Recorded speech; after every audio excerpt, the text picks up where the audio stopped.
Celebrating 50 years. Majestic Jewelers. വിൽപ്പനയ്ക്കായി സൂക്ഷിച്ച കഞ്ചാവ് ശേഖരം പിടികൂടി. താനാളൂർ പട്ടർപറമ്പ് മഞ്ചാടിക്കുന്നിൽ നിർമ്മാണത്തിലിരിക്കുന്ന വീടിന്റെ സമീപത്തു നിന്നാണ് ചെറിയ പൊതികളിലാക്കിയ കഞ്ചാവ് കണ്ടെത്തിയത്. പ്രദേശത്ത് കഞ്ചാവ് വിൽപ്പനയും ഉപയോഗവും വ്യാപകമാണെന്നാണ് നാട്ടുകാരുടെ പരാതി. വിൽപ്പനയ്ക്കായി ചെറിയ പൊതികളിലാക്കി സൂക്ഷിച്ച കഞ്ചാവ് കണ്ടെത്തി. താനാളൂർ പട്ടുരിപ്പറമ്പ് മഞ്ചാടിക്കുന്നിൽ നിർമ്മാണത്തിലിരിക്കുന്ന വീടിന്റെ പരിസരത്ത് നിന്നാണ് 41 കഞ്ചാവ് പൊതികൾ കണ്ടെത്തിയത്. രാവിലെ പ്രദേശവാസികളുടെ ശ്രദ്ധയിൽപ്പെട്ടതോടെ എക്സൈസിൽ വിവരം അറിയിക്കുകയായിരുന്നു. എക്സൈസ് ഇൻസ്പെക്ടർ ഒ സജിതയുടെ നേതൃത്വത്തിൽ സ്ഥലത്തെത്തി കഞ്ചാവ് പൊതികൾ കസ്റ്റഡിയിലെടുത്തു. തുടർന്ന് വീട്ടിലും പരിസരത്തും പരിശോധന നടത്തിയെങ്കിലും പിന്നീടൊന്നും ലഭിച്ചില്ല. പ്രദേശത്ത് കഞ്ചാവ് വിൽപ്പനയും ഉപയോഗിക്കുന്നവരും വ്യാപകമായി ഉണ്ടെന്നാണ് നാട്ടുകാരുടെ പരാതി.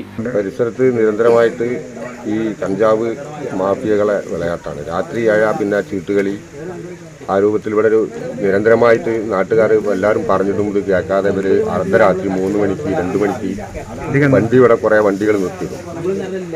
അങ്ങനെ ഇവർ ഇത് ചെയ്തുകൊണ്ടേയിരിക്കുകയാണ്. ഇന്നിപ്പോൾ ഇവിടെ രാവിലെ ഇവിടെ ഒരാൾ ഒന്ന് ഇവിടെ പൊതി കണ്ട് അപ്പോൾ എടുത്ത് നോക്കുമ്പോൾ കഞ്ചാവാണ്.